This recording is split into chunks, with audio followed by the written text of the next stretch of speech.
Et avant toute chose, la météo du jour de ce vendredi, du soleil, du ciel bleu tout simplement pour aujourd'hui. Le soleil va tranquillement s'imposer toute cet après-midi et côté température, les valeurs sont en hausse. 26 degrés maximum pour cet après-midi et une belle météo également pour demain samedi. On en reparle avec la météo juste après ce journal.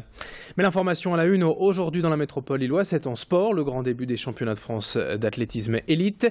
Dès cet après-midi jusque dimanche, toutes les plus grandes stars de l'athlète français seront au Stadium de Villeneuve-d'Ascq à 6 semaines des championnats du monde de Pékin. Un rendez-vous donc essentiel pour décrocher une qualification à ces mondiaux. Pour la région, 2 ans après la disparition du meeting de Villeneuve-d'Ascq, c'est le grand retour de l'athlétisme au Stadium Lille Métropole. Sur place, tout est donc prêt depuis plusieurs jours pour accueillir la centaine d'athlètes en compétition et toute la logistique nécessaire à l'organisation d'un tel événement. Les épreuves seront retransmises en direct à la télévision sur Canal+, et près de 5000 personnes sont attendues chaque jour dans les gradins. Un événement bien sûr à ne pas manquer pour tous les fans de sport et d'athlétisme. Les épreuves sont donc prévues aujourd'hui jusqu'à 19h50 avec, pour conclure cette première journée, le 400 mètres du décathlon. Tous les renseignements sur athlé.fr pour la billetterie notamment et avec les explications recueillies sur place par Sophie Laden. Le public athlé est ouvert à tous, aussi bien aux jeunes qu'aux moins jeunes. Il n'y a pas vraiment de classe d'âge. C'est un public très sympa, il n'y a jamais de bagarre. C'est un public super bon enfant.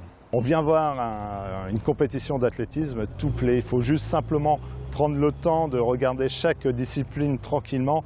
Et chaque discipline est super impressionnante. Alors elles sont bien différentes entre le coureur de 200 mètres où c'est un effort de 9 secondes et le marcheur qui va marcher 10 km. Forcément c'est bien plus long. Mais le spectacle est au rendez-vous sur chaque épreuve. L'info du jour en image, c'est également le nouveau centre de recrutement des forces armées à Lille. Un bureau unique regroupant les 3 corps militaires en un seul lieu, donc le CIRFA, le centre d'information et de recrutement des forces armées installé au 20 rue du Réduit à Lille. L'idée pour les jeunes volontaires, c'est de gagner du temps, mais aussi d'être mieux informés, car d'ordinaire, chacun a plus ou moins sa propre idée conçue des corps d'armée. L'armée de l'air paraît ainsi souvent inaccessible. Certains pensent à tort qu'il faut être très diplômé, ou tout autre a priori pour l'armée de l'air. C'est bien sûr l'inverse. En venant dans ce bureau unique, les prétendants peuvent ainsi se rendre compte que finalement tel corps leur serait mieux adapté et que tout est accessible. Le CIRFA ouvre qui plus est cet été en pleine période de recrutement après le sursaut patriotique dû aux attentats de janvier dernier.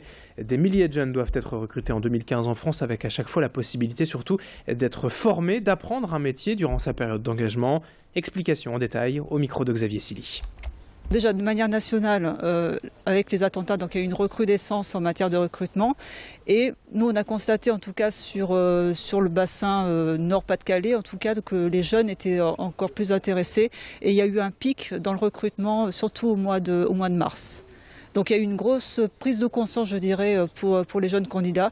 Et effectivement, il y a pas mal de jeunes qui sont venus se présenter spontanément au CIRFA. Les attentats qui ont eu lieu au mois de janvier ont permis, je pense, aux jeunes d'avoir une certaine prise de conscience, d'être peut-être plus au fait de ce qui se passe dans le monde, et notamment en France.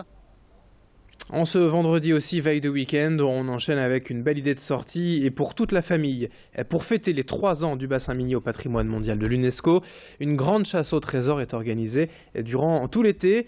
Intitulé « À la recherche du médaillon de Gédéon », c'est surtout un prétexte pour partir à la découverte des secrets du bassin minier.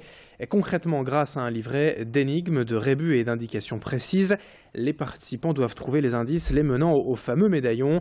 5 personnages historiques accompagnent les participants dans cette quête. Et attention, Internet ne sera d'aucune aide. Il faut aller sur place, observer, chercher pour trouver les indices. Des dizaines de lots prestigieux sont à gagner. Et tous les renseignements sur Internet, bassinminier-patrimoinemondial.org et avec les explications recueillies sur place par Idil Gunaï.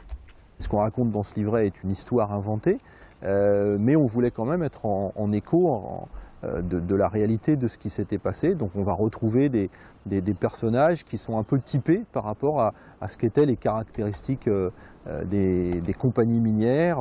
Donc ici sur le territoire des Nains-Carvin, l'audacieuse Madame de Clercq, sur le territoire de Lens, le Prosper Félix. Félix, c'est pas un hasard, hein, Félix Bollard. Tout est évidemment très précis, mais on a pris un peu de distance pour justement amener les gens à être dans une démarche plutôt ludique et pas trop pas trop didactiques, pas trop lourdes comme ça, quoi. Il s'agit vraiment de s'amuser et de découvrir en s'amusant. Et je vous rappelle tout de même le site internet dédié donc à cette recherche, à cette quête, le médaillon de Gédéon, bassin-minier-patrimoine-mondial.org. C'est la fin de cette édition, merci à vous de l'avoir suivi, merci de votre fidélité. Dans un instant, la suite sur Grand Lille TV, météo, infotrafic.